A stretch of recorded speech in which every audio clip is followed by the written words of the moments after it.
But we are now streaming, I believe. Yeah, Frank's good fun.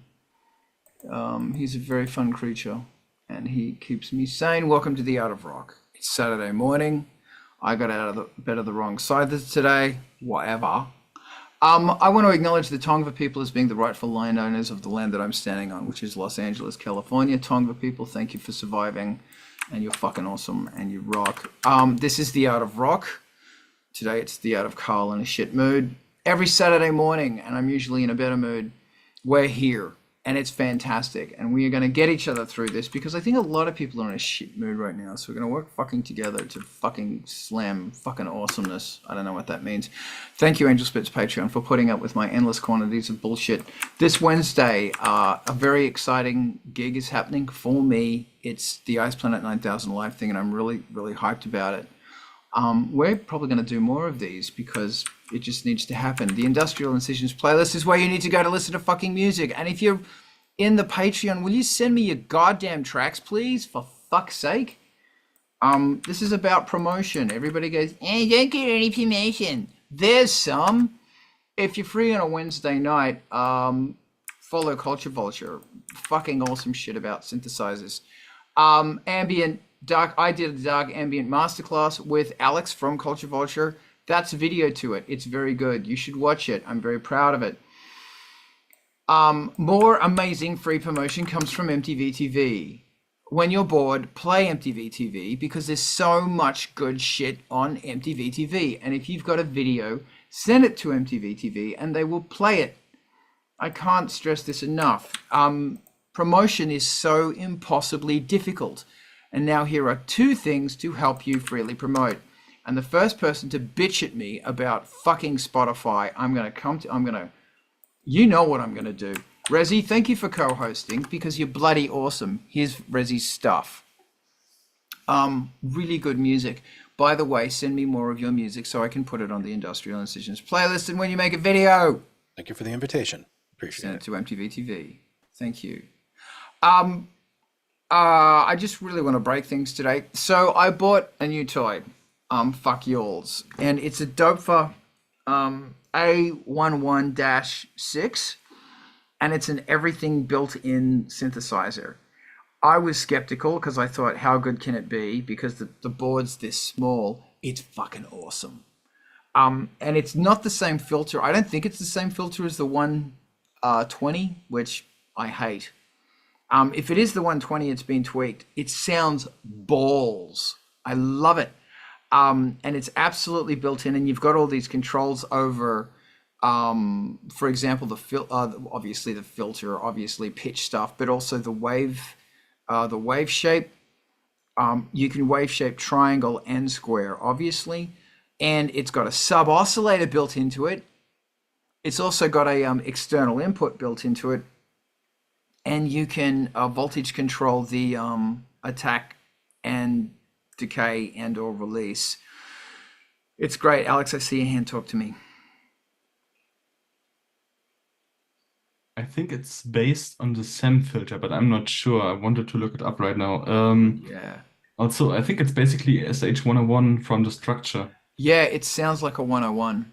But it's got 101. It doesn't have noise in it, though, but 101's got that real sound to it. It does not have that real sound to it, but it sounds great. It's kind of like that kind of thing. It's like a simplified dark energy, but it's if it's the SEM, because I think it's a 24 dB filter, and the resonance screeches. If it is a SEM, it's a 24 dB because SEM's 12 dB. I've got the SEM filter. Cost me nothing. Thank you, Doepfer. I was in it was under $100.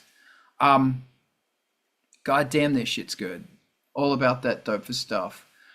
Rob, it's good to see you, and I hope Honolulu is fantastic and that marathon is fucking cranking.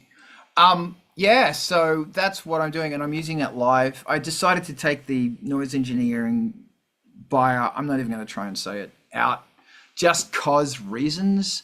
Bloody great module made here in California, but just for reasons, I took it out. Don't run away, Diana, please. Yeah, that was it. And it sounds good. Sounds so good. I'm very, very happy with it. Ivan, you were saying something about the VC stuff that you're using. Yeah, no, I've been spending a whole lot of time working on ambient, an ambient generative VCV rack uh, player generator doer of things, and this is getting crazy fast. I want to hear more about this craziness, please. It's dude, I've got like four oscillators and three sample players built into this thing. Um, it generates the signals randomly and dumps them into quantizers, and like all the different quantizers that run the different parts are all like set up to sound good together by default, and then like just like I've got a whole row just for doing mixing right now. uh my goal is I need to like work on some uh long COVID recovery, and part of that is like hand-eye brain coordination, and video games are a great way to do that because video games.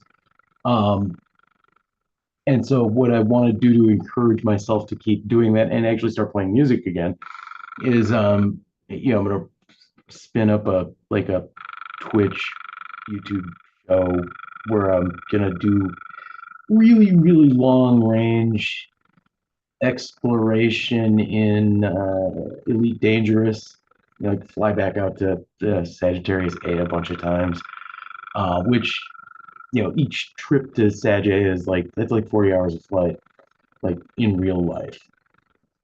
So it will be able to continue for a long time. Thing is, when you're running that sort of thing, like you don't want to actually be like playing on the keyboard because your hands are going to be busy with playing the video game. But my theory is I can set up VCV rack to do generative stuff, and then just set up rows in my Ableton Push, so that like as like the mood in the game changes, I can just hit a button and it will change all of the parameters of VCV rack, and something new will start happening. In theory, that should be engaging enough. I think that's fantastic. Thank you. That's great. I find generative stuff very difficult to say.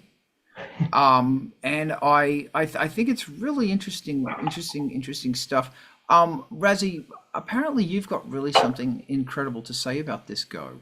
It's just a question, Ivan. What have you actually done with a push and virtual modular to date, and what are your plans actually, like specifically? I'm interested. I haven't gotten to the part where I start, using the push to manage the VCV stuff. My theory is that like I can take anything from VCV Rack and shove it out to Ableton as a parameter, and then that parameter will become available to the push. So bingo right there. And then like for the the fiddlier stuff, I can use the Ableton's scenes to like change all the parameters when that scene kicks off. So like I'll be able to do things like change the BPM, and I'm trying to think of a good way to wire up changing the actual quantizers, so that if you go from like just you're flying through a freaking asteroid belt, and that's calm and easy and fun, and slow pace, and kind of really wants to be very ambient. That suddenly changes when you hit the button and your frame shift drive spins up so that you're going to jump, Like that should be something slightly more exciting and maybe a little more mysterious. Or, like you you suddenly get dragged out of hyperspace by Thargoid invaders, and now it's a battle. A battle is going to have different music, and I want to be able to just hit a button to represent that has changed. Oh yeah. Do you plan to do like knob control or note control or just scene triggering? I'm thinking it's primarily going to be handled by scene triggering, because like Busy playing and navigating and being. yeah, I want to be able to keep the music part like dynamic yet as hands off as possible. I like Like it. this is where it gets challenging, which is making it kind of fun. So like I'm enjoying just building this and getting it ready to go.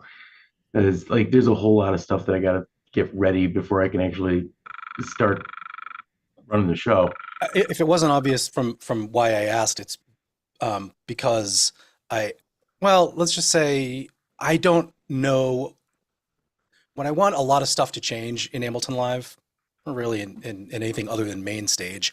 I don't know which kind of change to make. A scene change, a crossfade within the whatever their little rack presets are, whatever they're calling that, or like macros that have parameter control. There's so many ways to approach subtle changes, major changes, drastic. If you're changing the BPM of your set, probably it's going to be scene by scene. I get It's gonna be scene by scene, but like I'm mostly hoping to rely on like just a MIDI CC as the way generally to handle if that's the way VCV exposes its parameters, yeah, that makes sense. Yeah, it does do that for me already, which is good. And And just to get the picture totally clear, Push obviously is USB MIDI to Ableton Live. Ableton Live is hosting the VC Rack as a plugin, or are you using it as a separate standalone? it is hosting it as a plugin. So like I'm using VCV Pro or whatever the hell they're calling it. You definitely have direct parameter control over stuff down within when you open it up in. Yes. Very Yeah, interesting. which is super good because otherwise it'd be a total pain in the D. Parameter mapping, yay. Yeah, and I've got the expert sleepers. Was it the ES9 or the ES8 with so like later on, because what I plan to do is actually like change up the rack as time goes along so that it stays interesting, from week to week. And I thankfully I've got the expert sleeper stuff so I can ship CC back and forth and volts per octave. I can ship that in and out of Ableton to my physical rack, with little to no effort. Like that's easy peasy. And I think the next like big pain is going to be I'll probably need to move all of this from my desktop to my notebook and then run the music from there, which is mostly ready to go because that is what like band practice takes place on. It's already got Ableton installed. I just need to get all my freaking plugins up to date and make sure that it works, which, pain in the ass. Okay, thank you. This is interesting. It's Alex, I see your hand. Give me a sec. It's fascinating how some people want to have music to guide people through meditation, others through an LSD or mushroom experience, others through healing, others through space. It's really it's just really fascinating thing, isn't it? I've got a whole bunch I want to say about this, but Alex, I want to hear about you first. I just would like to tag on another question about Push and maybe Ableton in general. My problem with Ableton is always the drum programming is kind of boring and tedious. And I want to ask you, what's your experience with Push and drum programming? And also, I haven't tried it yet, but I think you can download sequencers from Ableton. And if anybody has experience with them, that would be my next thing. And also, I think there's this thing called Launch Key, which now has a drum programming mode. So yeah. Wow, thank you. Razi, do you have thoughts about this? Yeah, Ivan, if you wanted to jump in specifically about Push, please go before me with Yeah, drum. yeah. I really don't like programming drums on push that much. For one, I don't like finger drumming. Uh, I've got reasons. Um, Mostly completely fucked up fingers. Um, but I know people that are really happy with finger drumming on the push. Also, it depends on which push you have. Because I've got a push one. I've got the first one. I've never upgraded it. It works fine for me. I don't need to like slice samples in real time, from not my My desktop. interest is more in like TR style step sequencing. Yeah, no, and it's actually pretty good at like TR style step sequencing. It's got the grid, and you can actually like select all that out and just jump from part to part and push that in. And that I will occasionally use because I don't want to walk back to my desktop to change the drum program. It is going to do it very on the grid though. That's usually my big complaint on that is you're not going to be able to add much in the way of swing to things. Um, but it will work. Yeah, I do get along with that feature. Um, I just don't have a reason to use it that much. Uh, because my my push is right here. My desktop is right here. They're so close together, it's not even funny. That is most of the time. um, yeah, and like if you're thinking maybe I try a push, I would totally suggest go find a used one. Like as they get a couple of years out from like release, they get surprisingly inexpensive, and you can't beat cheap. At least I can't. Thank you very much. Resi, did you want to add to that? Yeah. Um, I think that using pads to get in via MIDI or audio in Ableton, it kind of, they're almost equivalent because everything's been so elastic from the beginning. When you have audio, you can put it on the grid or move it from the grid in the way that their multi-track, beat quantization works is supports recording audio of the stuff too. But, like I'll take the MIDI or audio drum pads and play stuff in a lot of, that's one of the ways I like doing it. Obviously that gets away from the boredom of programming. But, and I'm not sure if I'm answering your questions specifically, Alex, but the greater discussion of keeping it as a TR style with the grid, using the new to Ableton. Logic has had this, obviously Studio Vision Pro had it in 1989, but a generative drum TR style buttons select on off with velocity selections. The MIDI clips in Ableton Live do have generative tools now where you can put stuff on all the eighth notes, some of the eighth notes, skip every eighth note, and then add on other generative parameters to bring in a new idea, let's say, using just parametric tools. And then you've got the grid to turn your notes on and off and make your variations on that. Like none of these things get around the mapping a drum kit or calling up a preset on the 8-pad grid. That's the boring part too for me. Like I don't know which exact aspect of it is your least favorite, but playing it from pads with sticks, that's my way around it. And secondarily, using the generative MIDI tools and the variations that those things can do to a MIDI clip, and then fucking with the TR style on-offs and velocities. That's more fun for me. So my problem was I come from the Octatrack, which has like a tier 808 or 909 row of buttons, and I'm really fast with that, and I sort of know how to get certain grooves in. But if I'm in the Ableton MIDI editor, I somehow feel very sluggish and I don't really get what I want, even though I... Yeah, because you can't use 2 fingers or 4 fingers. You have to sit Yeah. there with your pointer and click which push. That kind of gets you around. At least it's got that kind of interface where you can toggle notes in the timeline like you do on a XOX style editor. I'm with you there too. Like that is a great way of doing it. It always has been better than Lindrum, where you're just listening to it through, where you've got the actual dots lit up and not. I think that's intuitive in maybe it's just because of the way we came up and the tools. Yeah, I think even like NPCs, the finger drumming would be better for me, but my problem was that I bought this MIDI controller, but it's mapped to the wrong keys that all the standard drum kits don't respond, and I need to. It's not general MIDI where kick is on C0 or C. Yeah, somehow it's weird, and I haven't figured out yet how to remap the keys of the drum pads and Pain in the dick. There's no question about it. The minute it doesn't line up and you've got to start thinking about parameter mapping or note mapping, like yeah. Yeah, thank you for answering. So I thank you very much. This is great. I got a few things to say. One, the ulterior beat step, I'm still all about it. It's great because it's got a really good groove in it.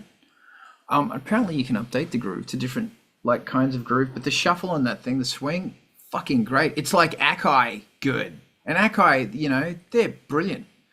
It's also got a randomizer and a chance thing. Fantastic. Real, because when you start turning them up, not only does it insert them, it also takes them out.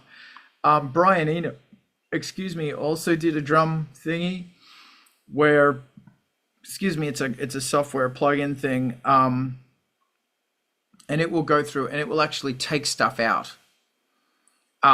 Because, you know, his whole thing was that often drummers don't play.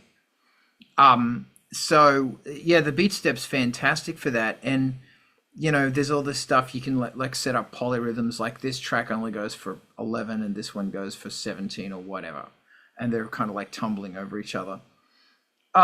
Plus it's got the 2 sequence biddies, plus it's got like its 2 sequences and a drum machine and a you know, drum track thing. And it's got, it's all CV controlled, and the CV gate / MIDI / USB interface. Brilliant. Oh my God, it's rock solid. I love it. And they're like $250-ish. So there's that. Also, I'm gonna swing it back into ambient. That when I'm doing stuff like generative stuff, I'll have what I call a big knob. And the big knob is it's basically a resistor. And I got 5 volts coming into it, and wherever the knob is says it might be 0 for 5 or 3.5, whatever. And then that goes into a multiple, and then that goes everywhere. So that becomes as the big knob turns up, some of the frequencies on that sound over there gets increased. The amount of reverb on that sound gets decreased, because when the knob is down, we want spacey space stuff. And maybe when the knob's going up, shit's coming up out of the reverb. There might be more FM going to certain synthesizers, or the decay times become longer, or whatever. So the big knob has a whole bunch of, you know, whatever going on, like modulation, blah, blah, blah, blah. And if you're using software, the good thing about that is that you can very easily automate the one knob, like the one true knob that, you know, 11 were given to the race of men, or elves. Who got 11? That was the dwarves. Kings got 7. Dwarves got the elves got 3. But I got the one true knob. Also, the joysticks are fantastic as well. Problem with the joysticks is they swing back. And if you're modular, you can take the springs out. If your modular is vertical, it's always going to droop. Haven't we all had that problem? Yeah, there it is. That reminds me of a conversation I had this week, which is very inappropriate. Actually, it's totally appropriate for this because we talk about all sorts of feces. Rezi, go. This is gonna shift from a answer to the question to alternatives to the question a little bit, but the probably most fun I've had in the past 10 years with drums is you find somebody you know that records drums and just have them do them and then fuck it up. You know, like I have a very fortunate contributor in one Eric Beam who has given me some very, very good performances that I then utterly destroy down to the mic selections and multi-tracks that he's given me and where they fall in the song and stuff, but they're still with his blessings and intentions. And using those as the components of a thing, talk about a head start about getting around the what could be the very boring part of picking your sounds and, you know, inventing your beats. You get to be inspired by something that's truly great, hopefully. And in this case, I've been fortunate. And then making it less great, I guess, but trying to um, make it fit the song the whole way through. And alternatively, there's a lot of drum demos and performances alone in isolation on YouTube. And I haven't found a new person to do this with, but I would believe that they would be as approachable as the people that I know already and say, hey, that thing you put up, I just want to use your beat. And in a world where having anything that's license encumbered in your track is a complicated pain in the ass liability, hey, there's stuff out there. This piece with just the cymbals you're playing in that part of your video, can I have that? Yes. Writing credit. Awesome. Done. And you put it in and you got something. So I agree. And I'd like to add to that to say that, you know, I think getting a drummer to play on your track, and when they bring their inventiveness with drums, it is the same as you making a bass. Well, imagine a bass line that just goes dung dung dung dung dung dung dung dung dung dung every single song. I can imagine that. But a synth player comes along and says, oh, I want to do something cool. I want to build. I want to do da da da da da da da da. I want to make something cool. I want the bass line to be wow, bah, bah, bah, bah, whatever. Well, drummers are like that, but they think that way for beats. And, you know, when you get a drummer on a track that's doing stuff like that, it becomes something new. Because it's very easy to get a loop or whatever. It becomes different. There's a different way of thinking. There's a different strength and power behind it. So yeah, I say do that. And I often, if I like a loop or something, if I don't take it and convert it to MIDI, then I often borrow the groove feel of that often. And it's interesting that kick drums don't always fall on the one. In fact, they rarely fall on the one. And the more they fall off the one, the better they sound. Ivan? Oh no, I see the rips of Levy who wants to jump in. Go. Wait, were you offering me? I missed. Yeah. No, I was excited that you mentioned groove and dynamics and stuff extracting from the original performances, because that is the difference. Somebody else's groove imprint is not yours, and you will never just come up with how they played it. The specific time it takes from their elbow to their wrist to reach the drum. Yeah. And do they flick that wrist just before it, so your snares are always in early? Yeah, man, for sure. And it's really interesting as well. Like, you know, one of the things about a group ensemble is that each player has a different groove. Like, sure, somebody might be hard quantize 16, but somebody might be 20% towards a swing with 10% randomness. Somebody else might be 30% with 40% randomness. You know what I mean? So when all of those things are hitting, they're all different. And another thing, the kick drum does not have to, like, you don't have to hit the one on the kick. Like the first beat, sure, hit the one. But if you want to make it sound really, like your drums might go dung dung cha, dung cha, dung dung cha, dung cha. So what we're going to do is on the second beat, I'm going to grab the first beat of the kick on the second bar. I'm going to drag it this way and 8. So it's dung dung cha, dung, hold on, 1 and 2 and 3, So it misses that. It's missing the 4, the 1. This all these fun things you can do to, you know, think outside the box. Listen to more drum music and go, oh, that's how they did it. I'm not making any sense this morning. I need more coffee. Ivan, help me.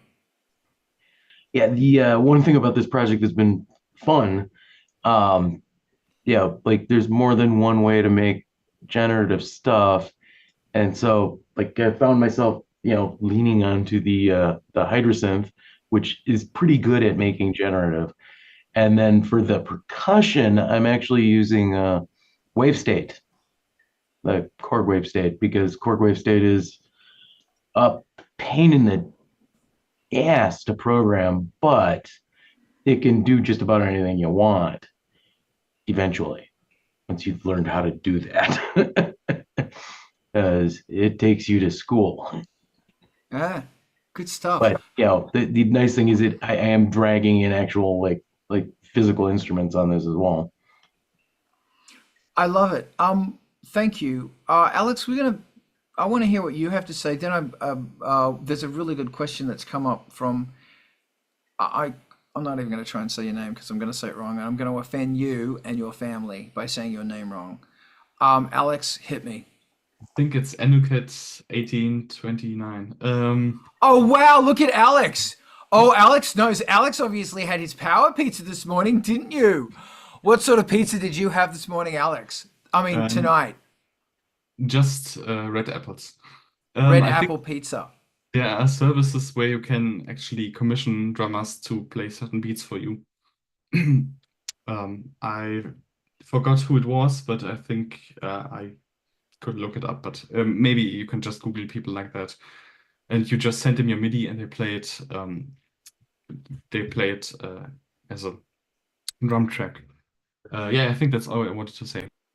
I think that's really excellent, and I think if you got a couple of bucks, fucking hire a brother or a sister or an other to help you out on your music. Like, absolutely do it. Rezi, did you want to start? I wanted to, say that actually dovetails with Anuket's question really well about if you just hire somebody. The question was, how do you, in a creative collaboration, how do you navigate the power dynamics between you and the collaborator? And in that case, you're hiring them. It's a done deal. I don't think that's a creative collaboration so much. So to actually answer what they were talking about, I happen to keep in mind, be generous, be responsible, and responsive. Responsive and generous are the two main ones. And responsible is if you do have an imbalance in the power dynamic, that's where the responsibility comes in. Power dynamic is a lot of, it sounds awfully severe, but if you understand what you're each contributing from the beginning because you talked about it, that helps to bring it down. And by generous, the way that I happen to approach it is like, I work with people who I want what they do usually. So it's hopefully an act of generosity to say, please do what you do, and gives you pleasure. Like, it makes you feel good about performing and creating. And also reciprocally, I will do in kind. Like that's I'll do more. I'm happy to come back, twofold or whatever with the time or effort or quality or number of tracks or hours that you've given me. And the responsiveness is to make it a jam. If it's a distance collaboration where you're not doing a real-time thing, you give a pretty well-considered brief about what you expect. You already know their capabilities. But a good brief, like this includes details about, I want a 4-bar loop of slap bass, give me the clean tracks and the amped tracks, the iso tracks and the amp tracks, please. And, hey, outtakes too.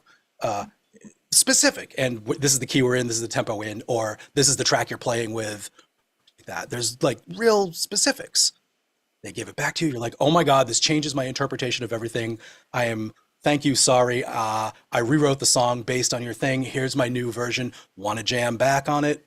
Please submit if you think it still fits. And then, you get a thing going. And maybe it costs you 3 months of your life there, but you've created something truly almost like jamming in the same room. And obviously, if you are performing in the same room, that kind of thing can happen very rapidly. And that's the responsive part.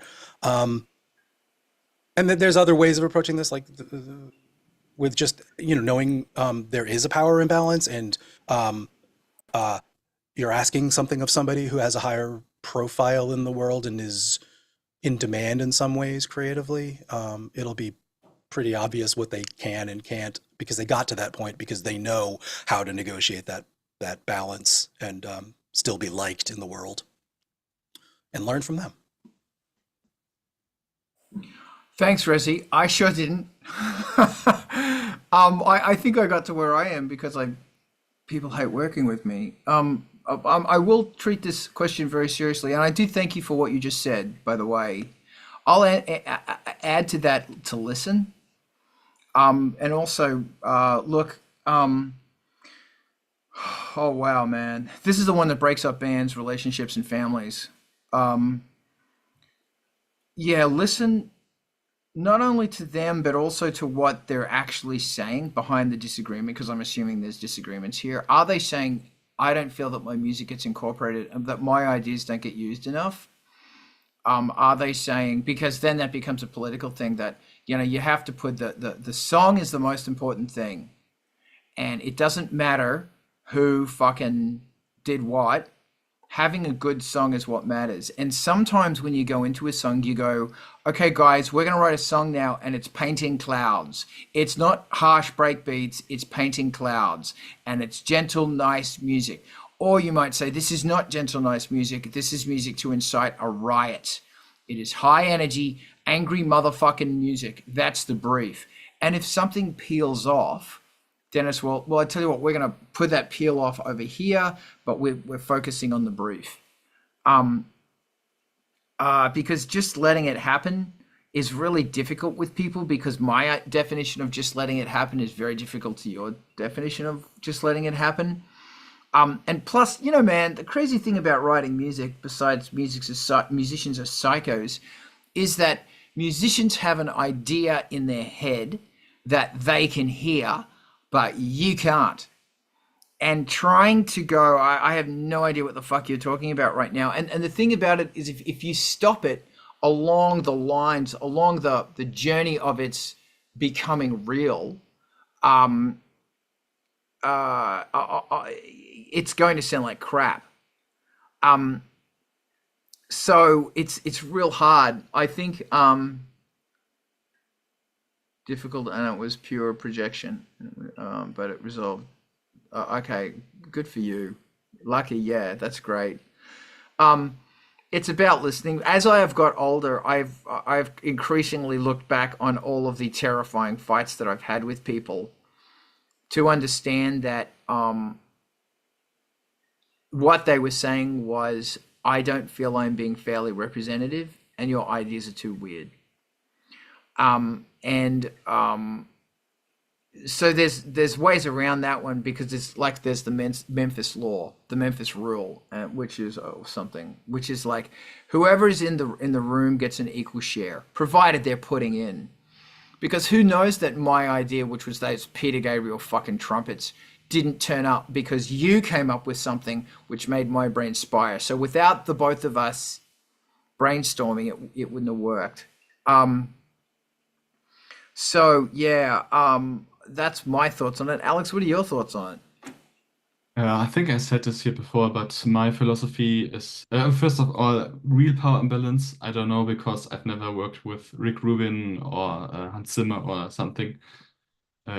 Most collaborations have been quite on an equal level, for me at least. I try to figure out how the person can handle their creative vision being not fully realized and maybe a bit deviated from.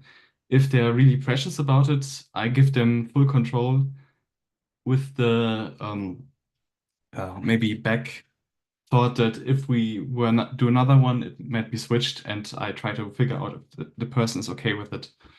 And then I'm just okay mentally when my things don't get incorporated or just ignored or overwritten, because I'm mentally prepared for that. I think that's really important. And if you've built a connection with someone, then you can start bouncing off ideas and so on. And I think you have to carefully figure out how the other person ticks. And if you really have a strong songwriting partner who's known for many years, you naturally know what the person is good at and what they're receptive to, and then you build upon that and build its own dynamic.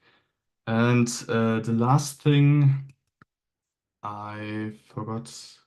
Yes, I also, if it doesn't work at all, I think it's okay to just walk away, even without any hard feelings. I had this, I was like in my high school um, environment, the only musician who was really into synthesizers. But there was this one other guy who other people knew, and they said, "Hey, you should do something together." And we tried, and it just didn't work. We had like completely different visions, different ways of approaching things. I was more like, "Hey, yes, let's make tracks," and he just wanted to make like ambient pieces. And I had a nice talk with him. Played a bit around on his gear. He played on mine. I got to experience a Korg MS-2000, and just we said, okay, it doesn't work. Just move on. Yeah, thanks, man, for sure. Razzie, what do you reckon? Carl, you mentioned something in what you were saying about just hinted at this. There's a third element, and that's the song, like that you're both or all working toward a goal. And I wanted to make like reinforce this analogy of like when there's like a product to create an outcome that you're pulling toward, that it takes some of the pressure off um, making an assessment of the quality of their work as a personal attack, but does it fit the goal of the project? And then the other half of me was like, I'm talking myself out of even bothering mentioning that, because like auteur theory of you're the one with the idea and it's your song and you might not want to let go of that. And there's something absolutely powerful about doing it that way. But um, I think in the moment or in the process, striking a balance between one of those directions, like if you really know that you need a certain element to be a certain way to fulfill your vision, it'll make it difficult to work with, for one, but it'll also let you know in advance what you're going to be asking for from a person. At the same time, having a concept of, and I got this idea from playtesting in games mostly, and working in an extremely collaborative environment where there was a production value level to be met in the game for the music, and all the people involved, all the stakeholders that were creating the other pieces, the people doing the music, and the play testers that were watching the game, and ultimately the people who would be using this were there to have fun with it. That was the idea, to have an entertainment experience. And yeah, that's what I wanted to have, like, mean something in the same perspective as songwriting, but it might not apply as much as I thought it did at the beginning. So I sort of talked myself out of that one. But if there is a solid third entity of the quality of the song and the entertainment value of the song, that's a relief valve for the pressure of everybody's individual contributions. Anybody else got something they want to chime in about that? Yeah, thank you very much for covering me. I had a frank issue. Thank you. The cuts are great because you can just blame them all the time. Don't care. Yeah, it's really interesting that you see bands who stay together and write together, like Tool, the Beatles, whoever, Radiohead, and you go like, that's the genius of it. Like their people skills to be involved to come together to mold this strange thing. Yeah, it's really, really, really, really hard, and it's interesting how it's funny. People get into music generalization because often they have a problem with communication or whatever, and they find the solitary thing. But however, making music in a group, I think, is one of the biggest problem-solving, conflict resolution requirements that you're ever going to have, because it's not like accounting where, oh, the books don't balance, better fix that. It's like, oh, this song doesn't work, but it's fucking great. Or this song does work, but it sucks. And then somebody else comes to it and goes, this song just isn't working. And everyone else is going, nah, man, no, it's fine. It's really interesting that, I think it's fascinating. And thanks again for covering me there, Mr. Razzie. Mr. Alex, what is your brain telling you? I think it's also a great experience being put on the spot. Like I had to come up with synth sounds in like 2 to 5 minutes. And if you don't have the time to endlessly fiddle with settings, you still, at least I, come up with really interesting stuff just because I'm like in a instinctive mode and just turn knobs from my instinct, and maybe even if it's a VST, somehow the sounds have like a certain quality. That's like really interesting if I don't have endless time to change them. Yeah, that's great. You know, it's interesting that if you don't have another writing partner, like maybe trying to do what Ivan does and have a game or something going in the background, could be a really good thing, or be watching people play games or something. To say I'm going to create music that's going to match the energy of what's going on the screen right now. Like that sounds like a really fun challenge. Does anybody else want to bring in something else here?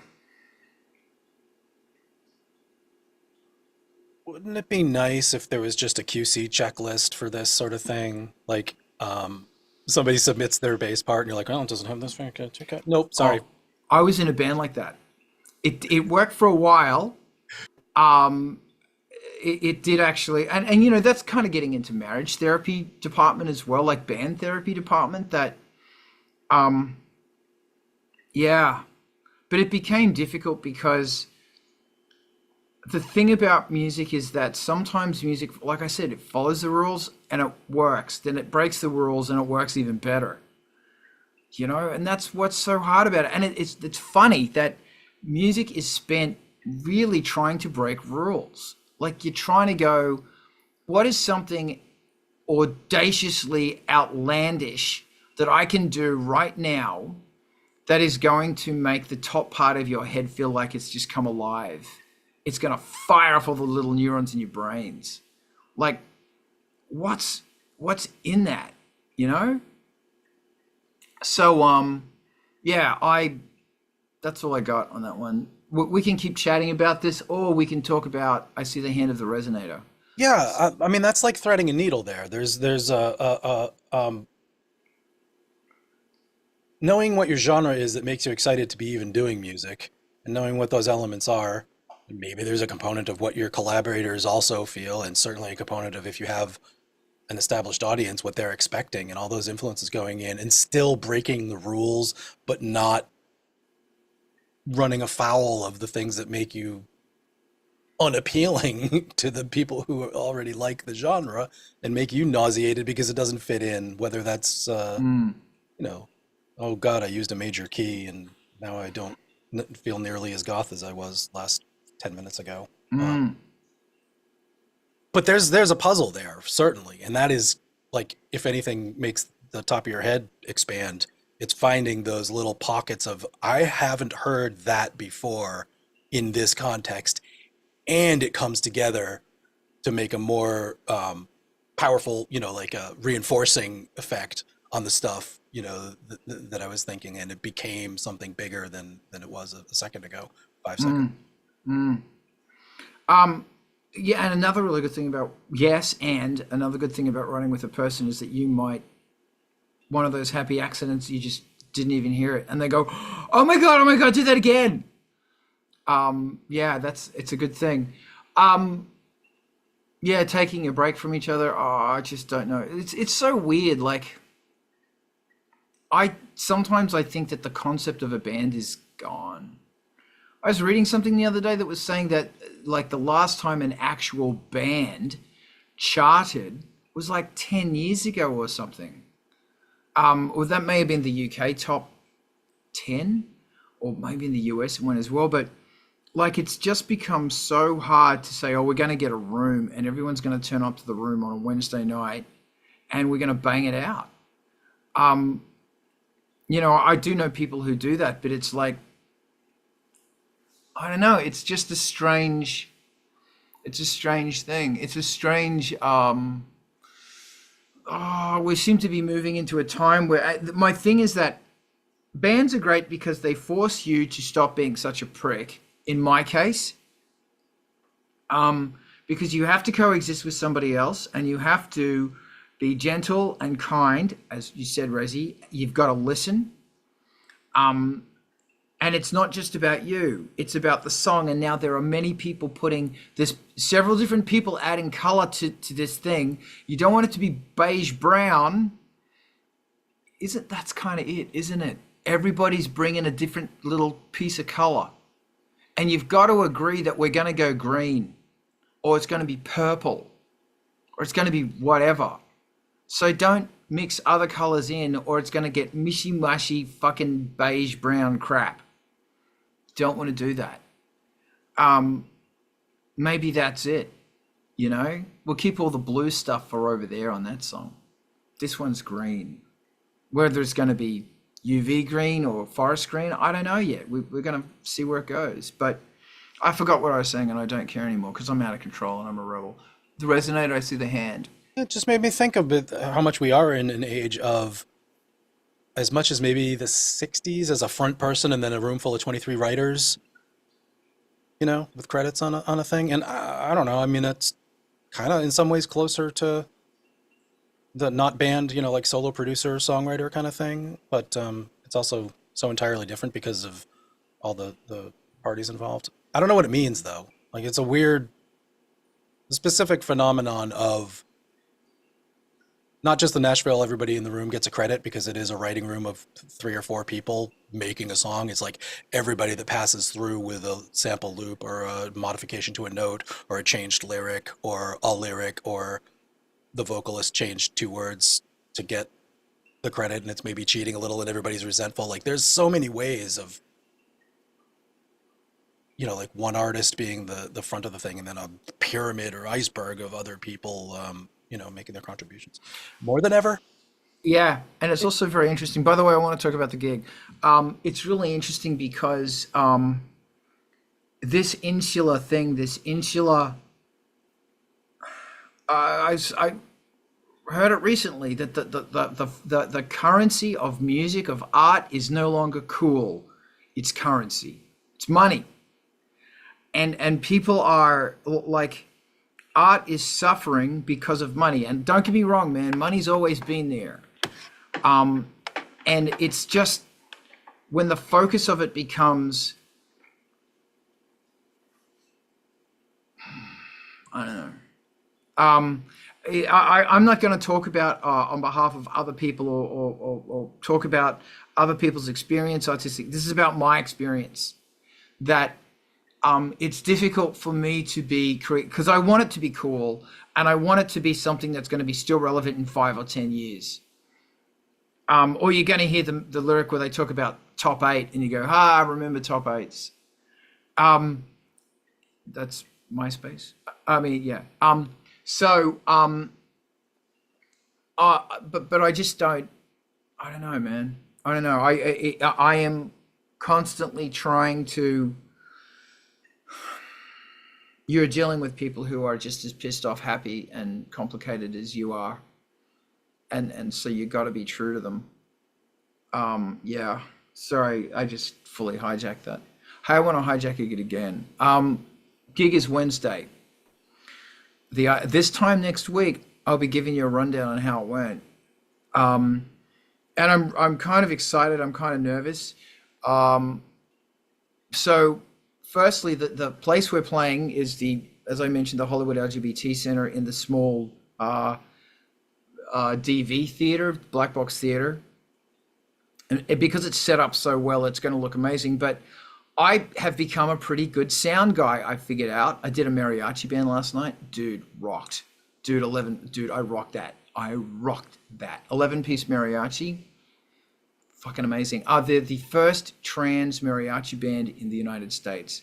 And these fuckers rocked. Damn, they rocked. I've never heard mariachi opera before, but I heard it. Oh, they pulled it off. Man, they pulled it off so well. I was so impressed. So I'm pretty good at audio, but Matt, who's the auto dealer, he's the technical director at the theater, and he's actually for a few theaters, and he is ridiculously good at lights. Like he is a bloody good lighting designer. And I'm trying to think of lighting designers that are better than him who I've worked with, and I can't. He's really good. And we're trying to figure out, I don't want to say too much, but we were trying to figure out what can we do to the space besides two guys at synthesizers with backings and lights. What else can we do? And we were trying to, do we make it look like a crashed spaceship? Okay, so how do we do that? Because we've got a time element, we've got a space element, dragging stuff in there. And we found two extremely, and I hope we go ahead with this, two extremely mundane things in the room that every single theater has got. And I said, what happens if we, blah, blah, blah, blah, blah. And Matt goes, oh my God, we could do this. So if we end up doing it, I think we will win. And it was really funny that when we, there was, pain in my brain and we're both going, stuff, blah, blah, blah, blah, blah. And then as soon as this brainstorming happened, that top area of our minds just went click. And it was like in 3 minutes, bam. And we'd spend half an hour, and then days trying to figure it out. And then we just went pop. Simple ideas, man, done effectively. I've had a real insight this week. We might get into promotion, about promotion, and about how it's so hard to get word out there. And I've been pushing this gig every 2 days across all media, across everything. And I have people who follow me closely and they didn't even know I had a show on. And one of the other guys put in an amount of money for to promote it, to push it on Facebook. Normally it would yield. This time it did not. Like there was no more interesting people turn up. I see your hand. Give me a minute. Thanks. No more. It didn't increase. Maybe one more person turned up, but there were no ticket sales, no nothing. And it's just so I'm. The videos and all that stuff, they go for about a minute so they can be shorts on YouTube, and YouTube shorts work really well. So they're like, each post I'm making is receiving, and that's across TikTok, Instagram, Facebook, YouTube, blah, blah, blah, blah, blah. Each of the, and don't forget Twitter. I know we want to, but don't. Each of them is receiving about 1,000 imprints. That when you add everything up, and also, I forgot what it's called, that other website that everyone hates, can't remember. About 1,000 imprints. And I'm doing them every 3 days. And I've uploaded probably 15.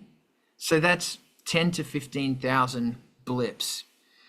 And it's just amazing how little we have yielded from that.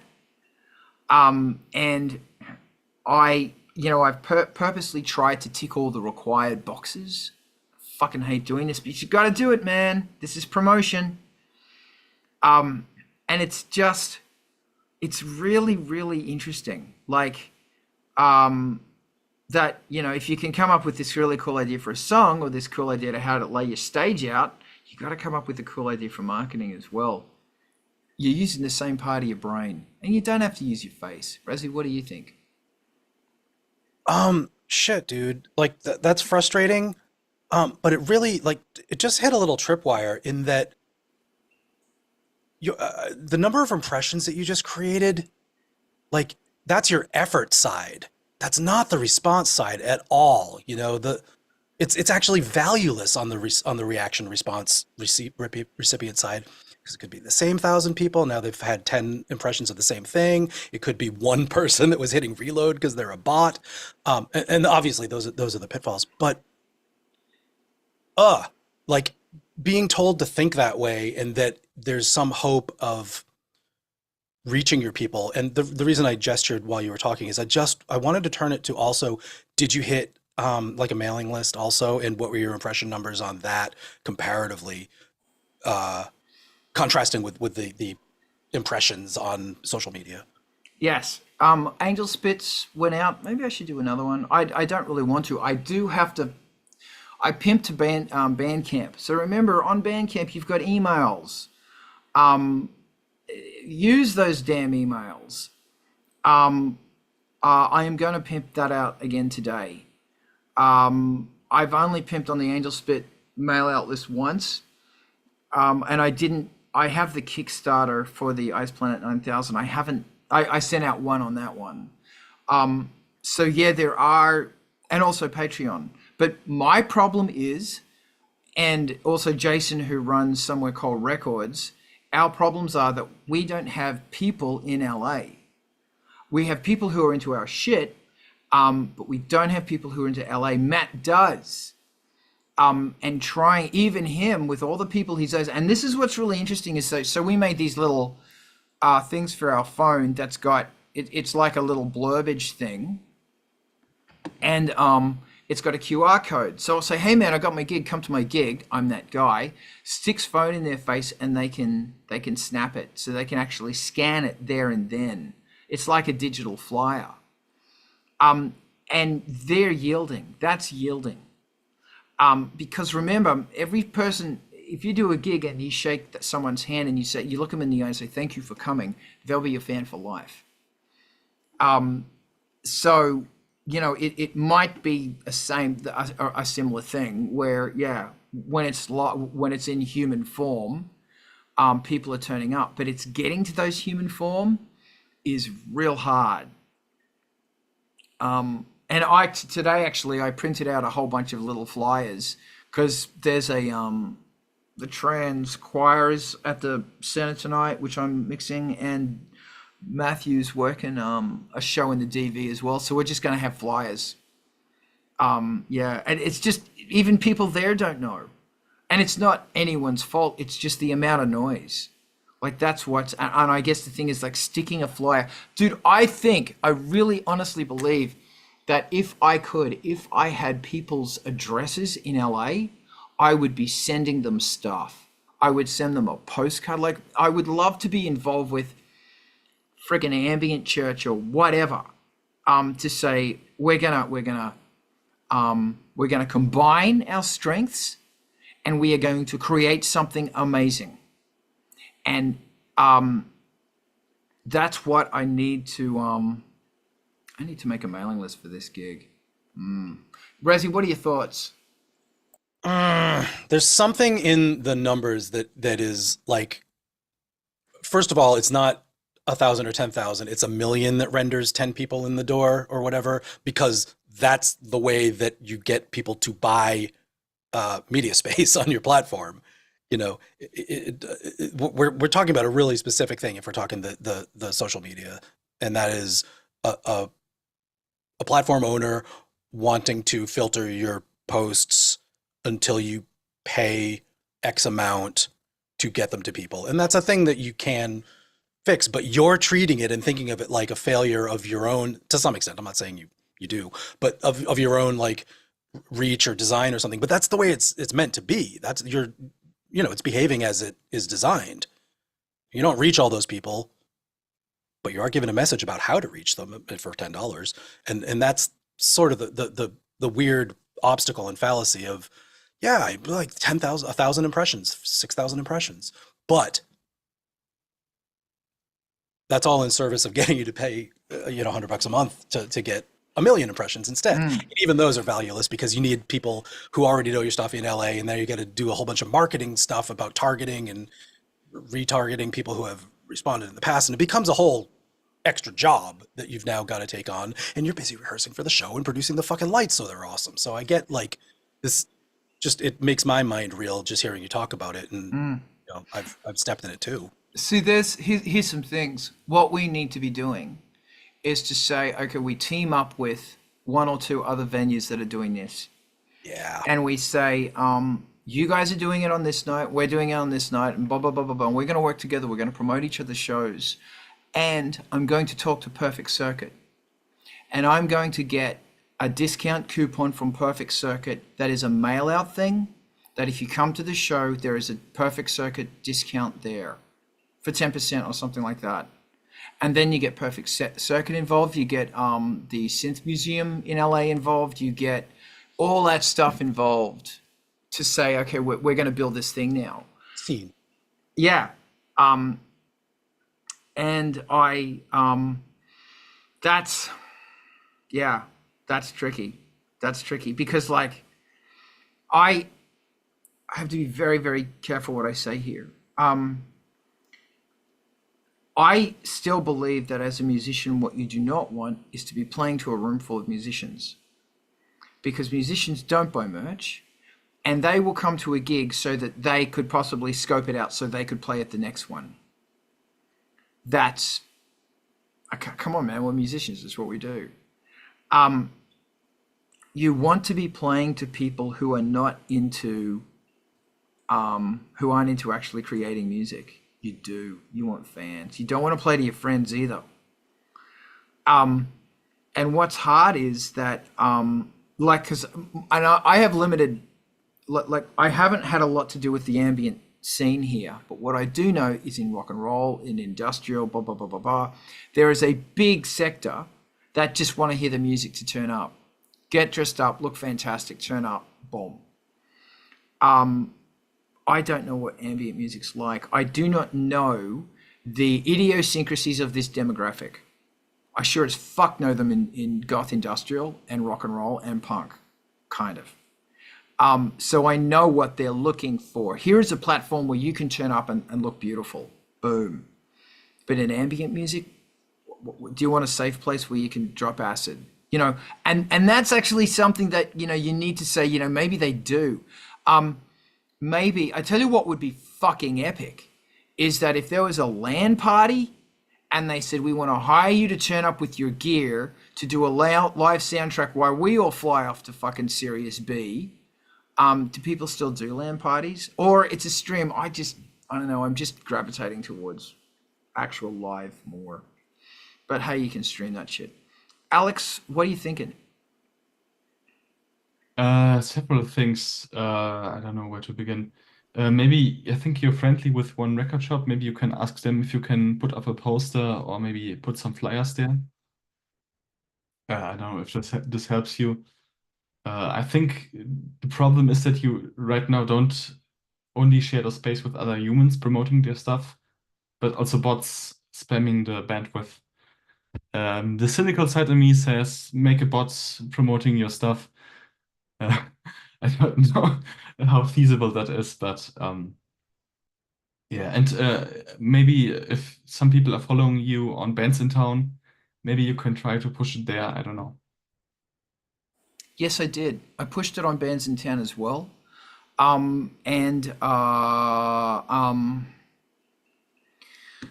Yes. And yes to everything else. Yeah, I'm good at Amoeba. Like I have Amoeba, which is I think one of the biggest record shops in the US, is at the bottom of my street. And I should put flyers in there because I'm such a slack prick. I didn't. I don't know why I didn't. I'm doing a list right now. And this is another really hard thing is that to promote like this is it makes sense to work with other ambient gigs because you say, okay, we're going to make one flyer and it's got your stuff on it and it's got my stuff on it. There's already an ambient music like hub place that isn't fucking Facebook. And that was the thing, you know, back in the good old days when there was Sydney Gothic or Seattle Gothic or those websites that you could go to.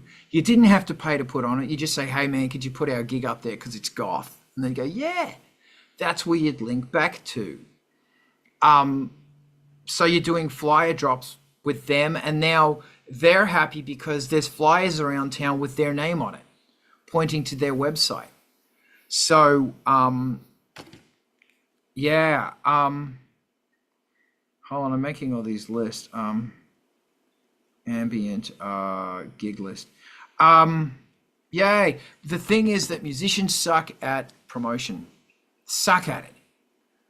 They fucking suck at it. And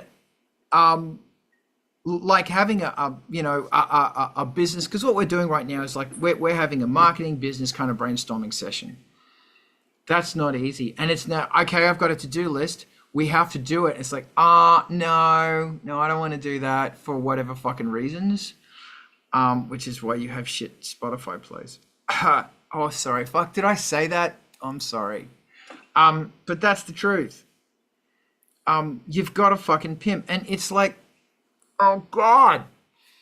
I wanted to go on a big rant today and talk about promotion. Like I really fucking wanted to, but I was in such a bad mood. As everybody here has seen what a crap mood I'm in. There's a way you do it. And then there's a way that you don't do it.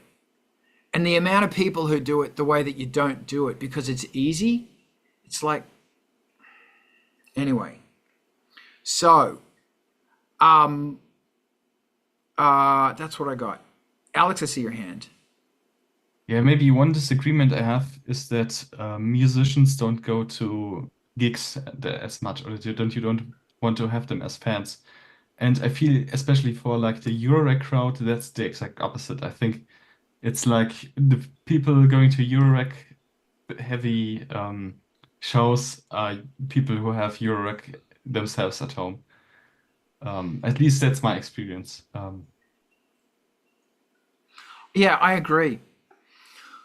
That's a fair point, which is why I was thinking you sweeten it with a thing from Perfect Circuit or Schneider's or something. When you're in LA, I've already made contact with, there's a magazine. What am I talking about? I've already got it. It's called Rebel Rouse. And it's a magazine in LA, an online magazine. And, it's bloody awesome. And long story, but yeah, that's how we start building this. But no, man, I agree, but I'm trying to figure this. I guess I said that because I'm so burnt that, when I was in Jekyll Switch, I was playing to a room full of bald guys with turtlenecks and Tool t-shirts and glasses looking at you angrily with their arms crossed, going, oh yeah, I could do this. And they didn't have girlfriends, and girlfriends buy merch. So yeah. Alex, what do you think? I'm sorry, Razi, what do you think? Something sprint, not marathon. I don't know. There's something in there about running and sports. Why? I don't know. The act of promoting one show and talking about successes and failures is almost like each of these things is a rehearsal for a bigger picture of some sort where you have habits about promoting a lot of shows. There's something in there that I haven't really totally formulated, but it underscores the importance of the scene and promoters. And at every level, there are concert promoters who do the work of marketing successfully. And that's not to say you shouldn't be part of that effort personally as a musician, but in some cases it's better not to be because of that expertise and practice and reach. And the thing that's repeating is the scene, not you, when you come to a different town. And that's not quite what we're talking about with a single performance, where you want some of your base to show up and you want to activate them. And they're two separate things. And I haven't quite made this concept meet yet. But there's something about the marathon of being good at drawing people to a show in person and the skills of a scene concert promoter.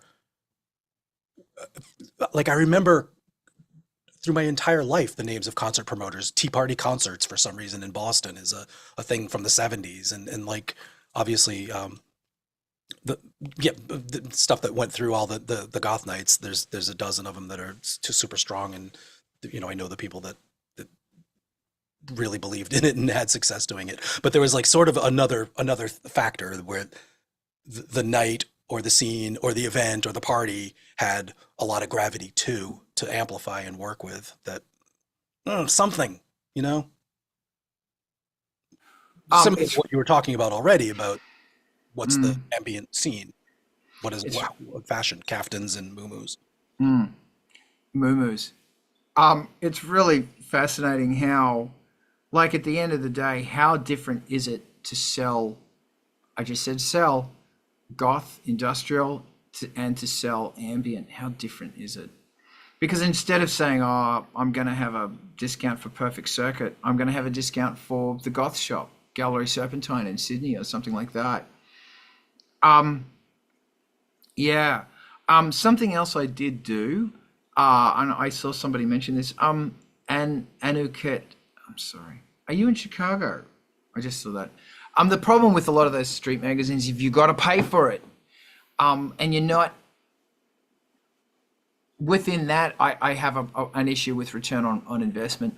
Something I did with Ice Planet 9000 is I went to Vangelis, Jean-Michel Jarre, Tangerine Dream, Klaus Schultz, and Steve Roach fan pages, and I just went through and I added fans. I just added their friends. There I get it. And if they add me back, then they get a face full of my music. Maybe they'll like my music too. Jambase is free. Good to know. Thank you. Yeah. So it's man, I don't know. It's really interesting. I don't know if I ended up saying or if I just said it in my brain that this is, to me, showing that there is a real shortcoming in LA, or maybe I'm not aware of it, for what used to be the Drum Media in Sydney, that magazine that was there, or that free publication online or in person. You did have to pay for the Drum Media, fuck them. I had something else really smart to say as well, but I forgot. And that's the other issue you've got as well, is that people are constantly reinventing the wheel. And somebody builds a wheel and it's great. And it's like, oh, I don't want to be part of that wheel. I want to build my own wheel. Whereas you could say, well, we've got the infrastructure ready to go. All you have to do is jump on. They'll scratch your back. It's just like MTV TV. It's already there. Take advantage of it. Yeah, I'm not making any sense right now. But I got a feeling that as much as shit's going to change, it's going to stay the same. Street team. Oh, God. Anyway. Does street Crazy. teams still mean anything? Like, is that a thing you could coalesce? You could press into service, create? Sure. I don't know how to find one. I don't know how to build one. And I don't know how to motivate people to keep doing it. I don't think it's been totally supplanted by influencer marketing, trading for cash, Maybe. something. I don't know. Don't know. I see Diana, thanks. I don't know. I just don't know. It's interesting that I think my brain's crumbling because it's like I just see to-do list. That's all I see is like, set up this, set up that, do this, do that. And it's like, are you going to start with 5 people going, oh my God, this is the best thing ever. Yes, let's do it. We're going to meet up for lunch next week and we're going to talk about it. And of those 5 people, 3 people turn up and the other 2 have convenient excuses and you never see them again. And then you keep doing these meetings and before you do it, there's no more meetings because it's just you. That's how it was every single fucking time I've tried to do this. Every time. Yeah, who will help me bake a cake? Yeah, thanks. And that's the truth. And then when you bake the cake and you have the gig, everyone turns up and go, hey, put me on the bill next month. It's like, nah. I was saying to Matt how, because, already people are saying, oh, hey, I've got an ambient band. I haven't released anything. I've never played live and I have no Spotify presence. Unfortunately, kids, that's a metric these days and there's nothing you can do about it. Oh, hey man, put my band on next. Yeah, I'm awesome. Put me on. And it's like, I said, okay, well, why don't we give them a ticket URL that so we've got another gig in February.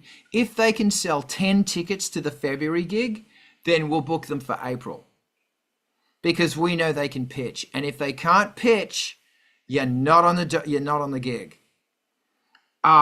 Because I'm not, carting anyone's weight anymore. Why should I? And the other thing about it is that we pay for the space there because we want to support the LGBT Center. The money goes towards feeding, educating, and housing homeless kids, queer kids, trans kids. We give a shit. So if you're going to be a part of it and you don't want to fork out for that fundamental thing that we're all behind, fuck off. There you go. Does anybody else want to jump in at this stage and get all political? And it's a really great way to be gatekeeping your political audience, isn't it? Just to be clear, the money is going towards trans kids. Just to be clear. So you don't need an additional, like, no political party of this nature. Well, side. you're not going to, because it's like, bitch, I don't want to put my money into that thing so much. And it's like, good, bye. I mean, alternatively, you could get them to come in as a protest or something, and hey, still paid at the door. So Yeah, no, security, no. Good idea, no. So that's the joy of marketing. And like, plus I just got all of this shit. I don't know if you guys actually use bands in town. Hold on a minute. Can somebody start talking about something? Resi, go. I've never used bands in town because in the time that we have had these discussions, I have only had one gig that I was guilty of not doing any promotion for because,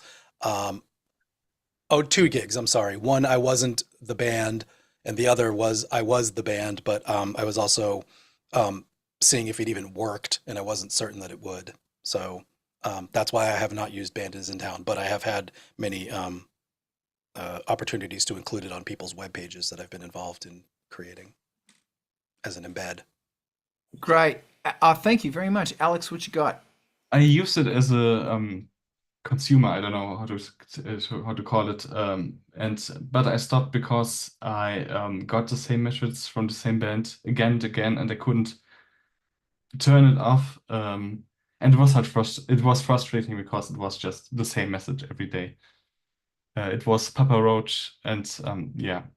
Oh God. I just wanted to know when certain bands play in my area, not have like that.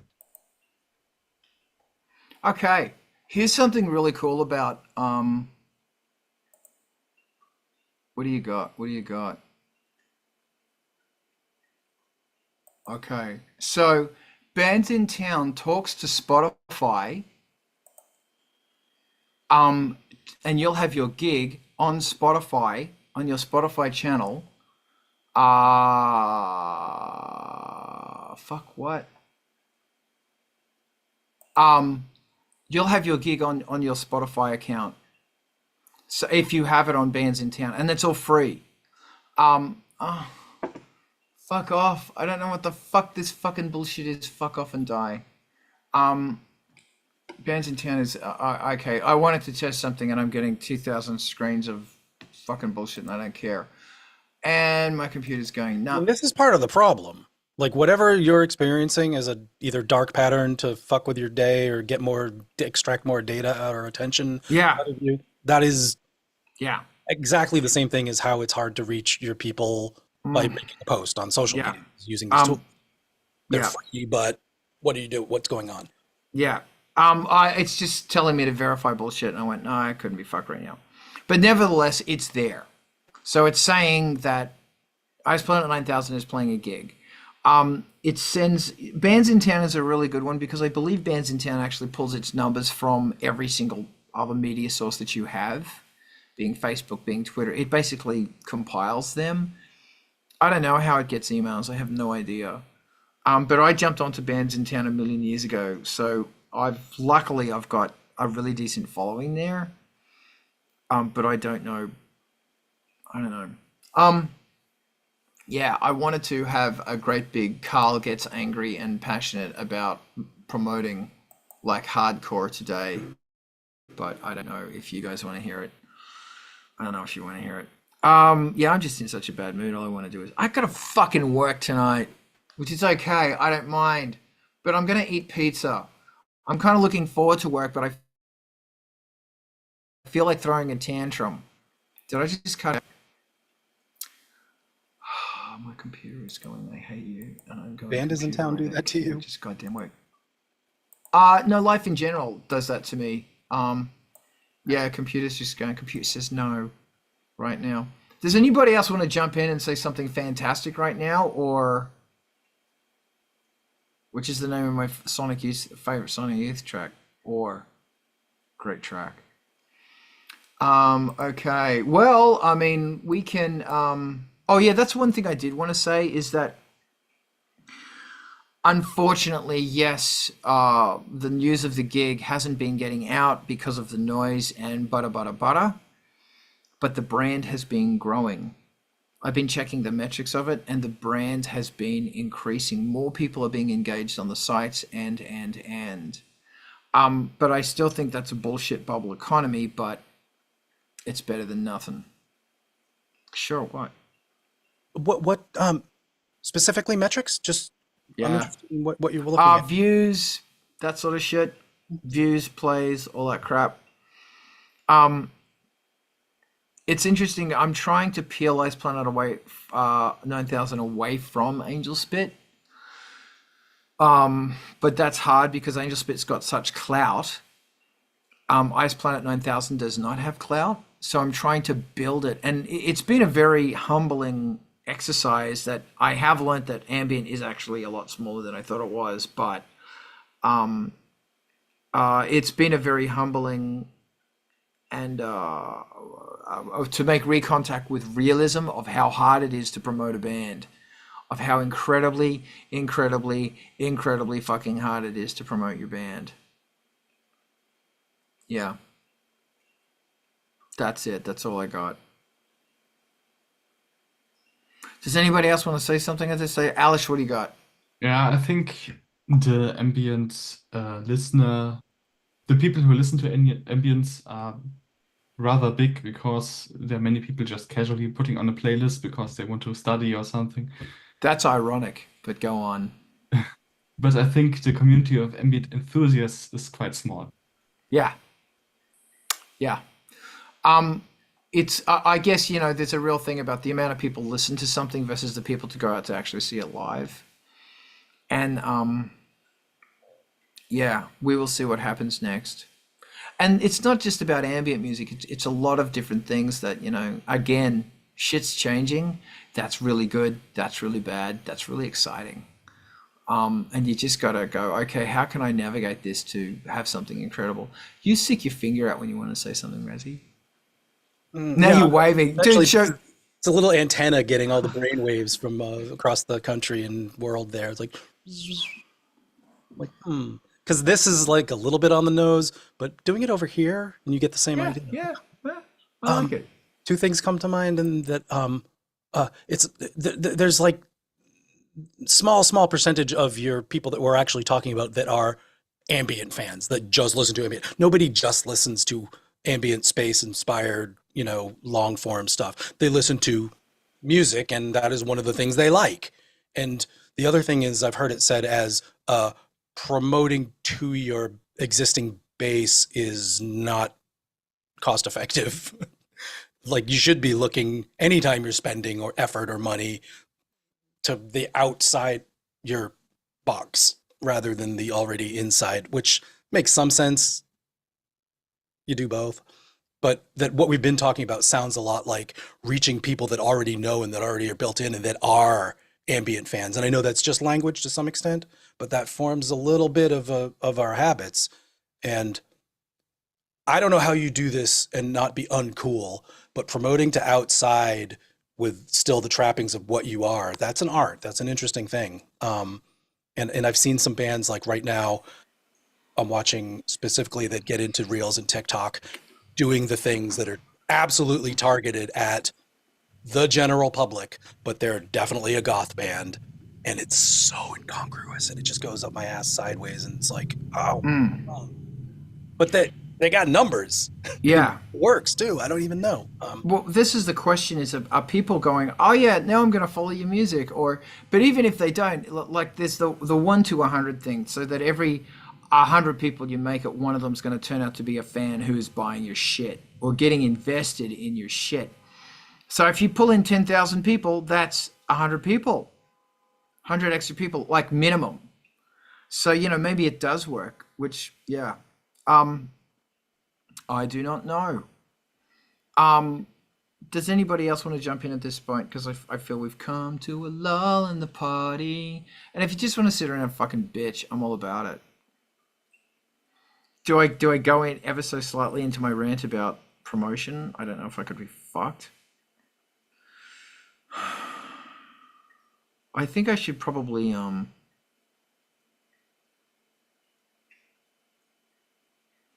I think yeah, I should research this. That I just don't understand why people don't push their music. I don't understand, and I get really shitty about it. Like, why? What the fuck is your problem? What? I just muted myself. The opposite. That's why. Because when I try to, I mute myself instead of being unmuted in a metaphysical way. No, because self-confidence, hard to do or costly, and it seems somewhat unseemly on some level to do the work of telling people that you're good on some very broken self-esteem, problems in your childhood level. That's a real lifelong thing that can take decades to fix with reinforcement and successes and stuff. And you get there and somebody likes your stuff and you say, I have stuff. And then somebody else says they like your stuff. And you say, I am worthy. And then, then you get there. But the little bit of like, why the fuck am I going to tell anybody I exist? Who am I at this point? That's a real obstacle for a lot of people. I've felt it. Me too. Feel your pain. Alex, go. Think two reasons. One, because it's hard. And the second reason is because you hardly get any positive feedback. Like you put in effort and you get like 5 views. You double your effort and you get like 2 suddenly. Do you feel like it has a poisonous backwash effect on your music? Like when this sort of thing hits your soul, do you feel that it has an effect on you? Yeah, all right. Yes, I think being too concerned about numbers does bad things to my creativity because I feel like the best things I do is when I just pretend the world doesn't exist, or maybe my presence in the world doesn't exist, and I just do the thing because of drive and not thinking Sure. about this might get slightly more views on Instagram or something. I think that's like creative poison for me personally. Cool. It's hard because, like, I get that. All of you guys, what you've said, I get it. And I've done it. I've been there. I'm there right now. The good thing about turning 50 is that you stop giving a fuck. And that helps. So some of you have got, like Raziel, you got a long way before that happens. Like you got 30 years. We're time traveling backwards. Is that what you're saying? No, because you're so young. I'm still on a rant. What's hard is when you start pairing up with other bands to do a gig, do a live stream, promote your shit because you've been on MTV TV, actually be on MTV TV for fucking New Music O'Clock, you're on a compilation and you have to promote it. You're on a Spotify playlist from someone called Industrial Incisions Compilations and they're trying to promote you and you don't ever promote it. That's where it gets hard. And that's when your bullshit is stopping me from rocking, or my bullshit is stopping you from rocking. And that's a fucking problem. That's a fucking problem that you need to stick it in a box and throw it into the fucking ocean. Because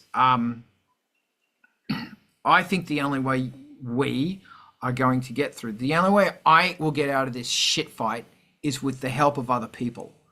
And it is critically important that I have their back. That if, and I'm talking about music now, that there has got to be a cross-promotional thing with industrial and goth and fucking ambient and whatever. But to do that, you have to help the motherfucker in the trench next to you. That's what you got to do. So that's why you've got to overcome your shit. And plus that band, you're involved with this band because those bands think you're okay. So, and this, the problem you're going to have is that people are going to start going, well, you know what? They're a lazy prick. and I'm not feeling it. And then you just lost an opportunity. So, yeah, because, you know, it's hard to tell the difference between someone who is lacking confidence from an external and someone who's lazy. Yeah. And when you're in marketing mode, yeah, a lot of that empathy, when shit's on the line, you gotta pull your fucking weight. That's what I think. And that's why I found it really fucking hard. That's why if I get into a collective of 200 bands or whatever, it ends up being the same 3 bands. And then everybody else is pissed because those 3 bands go somewhere. I mean, I'll tell you, the amount of times I've seen like the most talented people I've ever met, you're never going to hear about them. You will never hear them. It is the tenacious, outspoken people who can promote themselves. They are going to go somewhere. And that's a skill that you can learn. It's like, yeah, it's a fucking skill. It takes courage and boldness. The same amount of courage and boldness it does to get out of bed every day, I think personally. So yeah, that didn't help at all. Yay. Does anybody want to tell me to fuck off? Oh, Razi. No, those are that's truths, man. But another way in is blithe stupidity, and I don't mean that like totally as a joke because it's kind of funny. But there's a way into self-promotion that's just being a fucking idiot, you know, like unaware, no self-censoring or you know, understanding of how foolish you might appear because you are already a fool. Yes. It works. Yeah. We'll get there. Like, this is where we go into some huge psychological rant that I just couldn't be fucked about how people ultimately don't give a fuck. So, oh my God, you know, like, this is what I've learned. Fucking tattoo this to the wall. Because people don't want to get mocked and they don't want to get hated. Getting mocked and hated fucking sucks because I've been there. It sucks. But what I have come to understand is that if people don't like you, they won't. Actually, if people like you, they go, oh, that's cool, and buy your merch. If people don't give a shit, they'll go, oh, that's great. That's really nice. If people fucking hate you, if people if people don't like you, they won't fucking say anything. But if they hate you, because in order to hate someone, you got to be jealous. You got to be moved. That's the criticism you fucking listen to. Because if you get a whole bunch of people saying, I fucking hate this shit, it's not this, it's that, it goes a wanker, blah, blah, blah, it means you're doing something fucking right. It means A, someone's heard you, and B, they were motivated enough to actually feel this fucking wrath and anger towards you. Congratulations, you're doing something right. So use that as a canary in the coal mine, as a number, statistic thing, so that you may say, well, I'm doing something right. Because for all of those people who are fucking pissed off on you, multiply that by 10, the people who don't really give a shit, they are potential fans. And maybe multiply that by 2, that's the amount of people who really fucking like your shit. So if 10 people hate you, 20 people probably fucking love you and will buy your merch, and probably another 100 people could easily be swayed to like you. Fuck. There you go. Does anybody else want to say? Alex, talk to me. I've heard a saying which I really like, that hate isn't the opposite of love, but a corrupted form of it. Yeah. Because the opposite of hate, of love, really is apathy. Another my question for God. you, Shoot. because you have been in this for before the internet got this crazy. Do you think it has always been this hard to promote Yes. a band? Yes. Okay, it's not just because people getting keys dangled in front of their face all the time. No. And remember that, and think of it like, and we mentioned this before, think of it like it is a an amount of effort. So the amount of effort required to print a flyer, make a flyer, cut a flyer up and put it in a shop will have an effort count of 10, because it involves you walking, paying money and getting shit done. Actually creating a flyer and handing it out, that's a 10. The amount of effort in knowing that that's a 10, the amount of effort involved in making a post on social media is therefore not even half. And when you think about that effort of 10, well, I have found that, like I said, it's kind of 1 in 100. 1 in 100 people who you put that flyer in the hands of or learn about it face to face. In fact, I think it's better than 1 in 100. Maybe it's 1 in 40 or something. I don't fucking know. They will probably come, buy, or get involved. But when you do this in social media, how many numbers? How many people? I don't know, 1 in 1,000, 1 in 10,000. If you look at what I have done this week, and then I'll tell you how many people actually fucking turn up from social media as opposed to word of mouth. That's what I'm going to know, because we're looking at these people going, I know these people. I have spoken to these people about this thing. How many people, like, the real test is going to be how many people in that audience do neither of us fucking have any idea who they are. That's the test. So in answer to the question, it's hard, but it's a different kind of hard.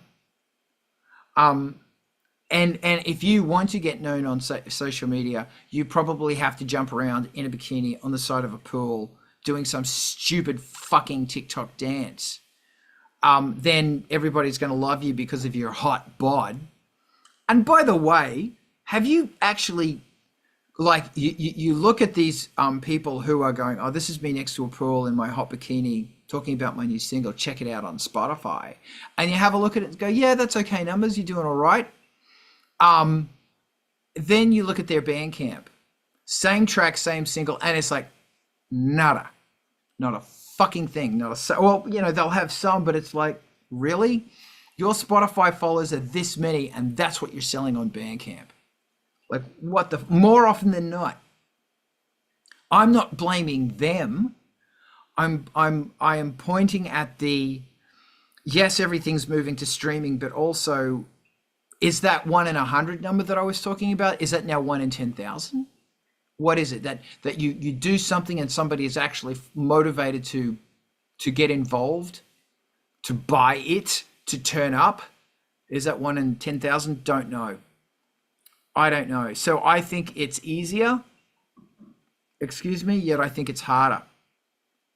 You got to be smarter about it. Just like in the olden days, if you've got a flyer that's just text, no one's going to give a shit. But if it's pretty colors and da-da-da-da-da, people are going to give a shit. So, yeah, blah. God, I wish I'd listened to my own advice. Razi, go. I learned so much about free press and layout and design and typography and photos and type combined, making flyers back in the day. Like, what an awesome and yeah, like, you know, photo duplication too. Going to the, whether it's getting it screen printed or whether you're doing it on photocopiers and stuff, like all that whole workflow was like social with the bandmates and the fans, and like it was a tactile experience with local merchants doing the work and your digital, you know, desktop work to pre-print, whatever, you know, doing that stuff. It was cool. Likewise, doing video for TikToks and short form stuff is amazing, and it's just like the technology involved is staggering compared to photocopier and the you know, the slicey thing. But principles remain somewhat the same if you're aesthetically inclined rather than bikini inclined, and either of those things have a way of going it. But what I wanted to get to, but what I really wanted to do, talk about the old days there. But what I also wanted to get to is there a place for paper flyers right now? Like, what would you do with that? Because you mentioned it a couple of times. Yeah, well, also coming back to that, like, you know, sitting next to a pool in a bikini, I'm not dissing on that. It's the same thing where, how many times did you hear, and did I hear, oh, the band's just about image. It's not about the music, it's about the image. Come on, how many fucking times? Beatles. And yes, Duran Duran. Angelspit. And yet Duran Duran's one of the best fucking bands. They're still together. They are one of the best fucking bands. As a band, as a unit of people in a band. Placebo, look, that's not my point. My point is that this whole sitting by the pool in your bikini thing, it's always been there. If, you know, Placebo, he's on a cover of something and he's wearing this diamante fucking encrusted shirt that says, "Don't hate me because I'm beautiful." Fucking great. But it's like smart marketing and he looks pretty. And he's a smart bastard too. They're a fucking smart band. There they are, sitting by the pool in the bikini. Same thing. And whether their pretty photos gets them on the cover of magazines, although you do have to pay for that. But the image on the cover's got to be up to scratch. And knowing that if there's a pretty photo of you on a CD or an album, it will sell more unless you're a triangle with a prism of light coming out of it. But that, you know, whatever.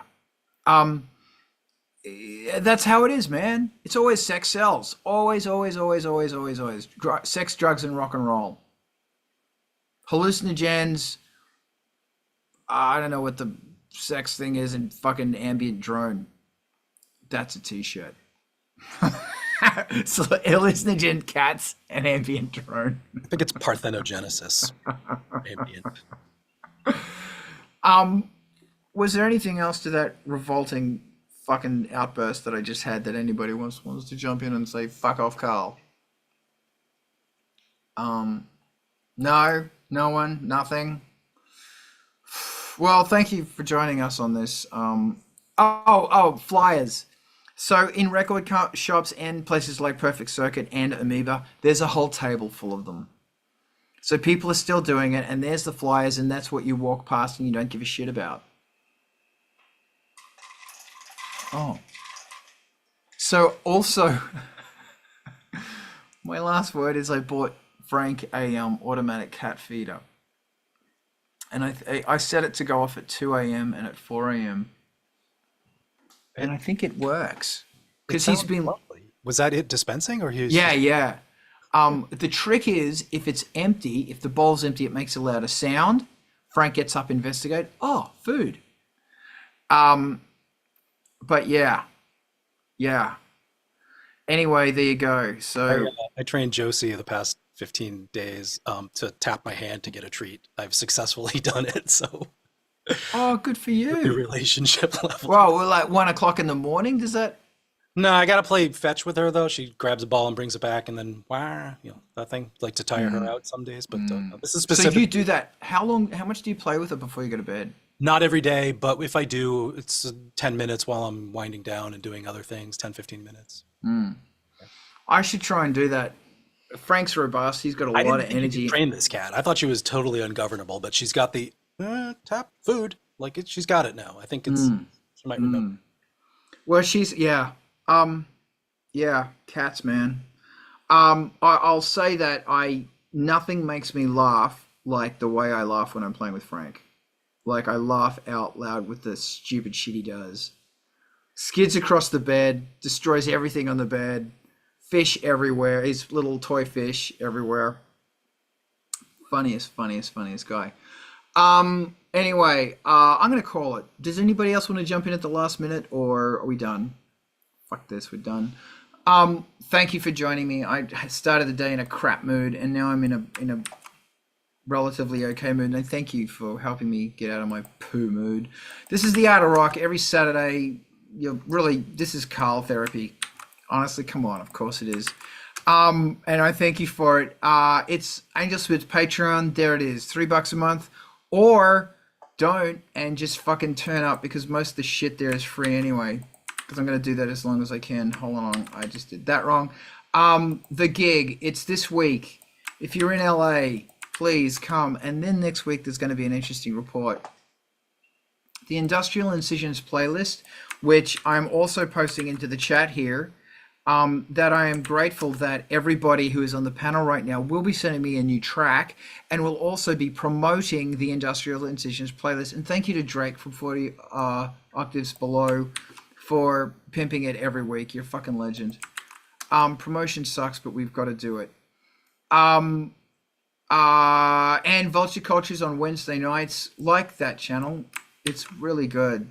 I did an interview with Vulture Culture. It's right there about stuff. I've got a whole bunch of Angelspit merch that is amazing. What? This is also informative and lights a faux under. Yeah, good. Thank you.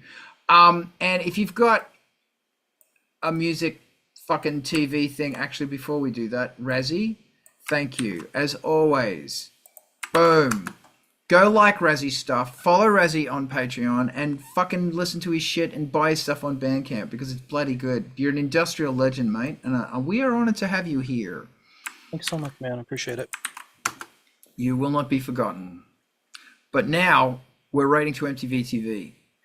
It's there. So if you're watching on Twitch or anything else, Diana, you're the best. If you can tell us to bugger off.